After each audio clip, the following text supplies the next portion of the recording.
అందరికీ నమస్కారం. ఒకరోజు భైరవుడికి ఒక భయంకరమైన కల వస్తుంది. ఆ కలలో ఒక ఏనుగుల గుంపు వాళ్ళ ఊరిలోకి చొరబడి ఊర్లో ఉన్న పంటలని ఇళ్లని నాశనం చేస్తూ ఉంటాయి. అడ్డొచ్చిన వాళ్ళందరినీ తొక్కి చంపేస్తాయి. భైరవుడు తర్వాత రోజు తనకొచ్చిన కల గురించి ఊర్లో అందరికీ చెప్తాడు.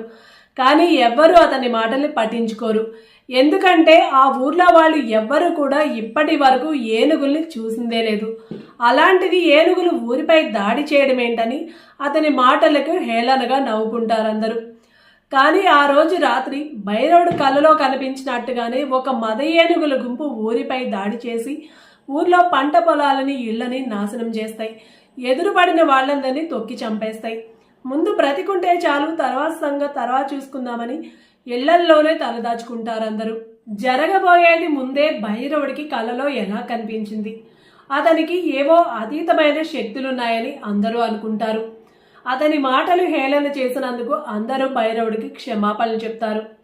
కొన్నాళ్ళ తర్వాత భైరవుడు యుక్త వయసుకొస్తాడు. అతనికి మళ్ళీ ఒక కల వస్తుంది. ఆ కలలో గుడిలో ఉన్న అమ్మవారి విగ్రహాన్ని జమీందారు తన అనుచరులతో అపహరించినట్టుగా కనిపిస్తుంది. వెంటనే ఆ విషయాన్ని భైరవుడు ఊర్లో అందరికీ చెప్తాడు. అందరూ కలిసి గుడి దగ్గరికి వెళ్తారు. గుడిలో నిజంగానే అమ్మవారి విగ్రహం మాయమైపోయి ఉంటుంది. అది సామాన్యమైన విగ్రహం కాదు, వాళ్ళ కులదేవత బలుసులమ్మది. బలుసులమ్మకి 12 సంవత్సరాలకు ఒకసారి ఘనంగా జాతర నిర్వహిస్తారు ఆ ఊరి వాళ్ళు. ఎలాంటి పరిస్థితుల్లో అయినా అమ్మవారికి జాతర నిర్వహించకపోతే మళ్ళీ వచ్చే జాతర వరకు ఊర్లో వాళ్ళందరూ ఊరి విడిచి వెళ్ళిపోవాలన్నది వాళ్ళ ఊరి ఆనవాయితీ. ఇంకో 10 రోజుల్లో జాతర సమయం రావడంతో ఈలోపు అమ్మవారి విగ్రహం కనిపించకపోతే ఎక్కడికి వెళ్ళి తలదాచుకోవాలంటూ ఊర్లో వాళ్ళందరూ తలలు పట్టుకుంటారు. భైరవుడు ఇదంతా చేసింది ఆ జమీందారే అని చెప్తాడు. భైరవుడి మాటలు నమ్మాలనున్నా జమీందార్ని సాక్షాత్తు దైవ స్వరూపంగా భావిస్తారు ఆ ఊరి వాళ్ళు. భైరవుడు కొన్నాళ్లుగా జమీందారు గారి అమ్మాయితో సన్నిహితంగా ఉంటున్నాడని, అది తెలిసి జమీందారు గారు మందలించారని, అందుకే కావాలని భైరవుడు జమీందారుపై నింద మోపుతున్నాడని అంటారు కొంతమంది. భైరవుడు ఎలా అయినా అమ్మవారి విగ్రహాన్ని ఎతికి తీసుకొచ్చి తన మీద పడిన నిందని పోగొట్టాలనుకుంటాడు. తన కళ్ళలో కనిపించిన ఆ మార్గాన్ని అన్వేషిస్తూ బయలుదేరతాడు. మార్గం మధ్యలో కొంతమంది దుండగులు అతన్ని చుట్టుముడతారు. భైరవుడు విరోచితంగా వాళ్ళతో పోరాడతాడు. ఇంతలో ఒక దుండగుడు ఒక గొట్టం లాంటి ఆకారంతో భైరవుడిపై విషప్రయోగం చేస్తాడు. భైరవుడు అక్కడే కుప్పకూలిపోతాడు. దుండగులందరూ భైరవుడిని చుట్టుముట్టి అంతమొందించడానికి చూస్తూ ఉండగా తనని చిన్నప్పుడు కాపాడిన కాలభైరవుడు ఉగ్రస్వరూపుల్లా వాళ్లపై దూకి వాళ్ళందరినీ చీల్చి చెండాడుతాడు.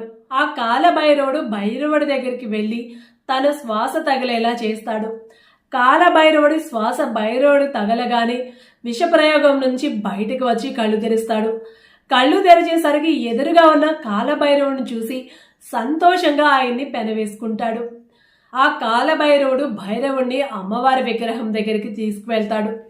భైరవుడు అమ్మవారి విగ్రహానికి నమస్కరించి విగ్రహాన్ని తీసుకొని ఊర్లోకి అడుగు పెడతాడు. వెనకే కాలభైరవుడు కూడా వస్తాడు. ఇదంతా చూసిన ఊరి జనాలు అది కలో నిజమో అర్థం కాక కాలభైరవుడికి సాష్టాంగ నమస్కారం చేస్తారు. జమీందారు కూడా కాలభైరవుడి మహత్యం వల్ల తన తప్పుని ఒప్పుకుని అందరికీ క్షమాపణలు చెప్తాడు. అందరూ చూస్తూ ఉండగానే కాలభైరవుడు అంతర్ధానమైపోతాడు. అందరూ భైరవుడికి క్షమాపణలు చెప్పి అమ్మవారి విగ్రహాన్ని యథావిధిగా గుడిలో స్థాపించి ఎంతో ఘనంగా జాతరని నిర్వహిస్తారు. ఈ స్టోరీ మీకు నచ్చితే తప్పకుండా లైక్ చేయండి. స్టోరీపై మీ అభిప్రాయాన్ని కామెంట్ చేయండి. Please subscribe my channel. Thank you my friends.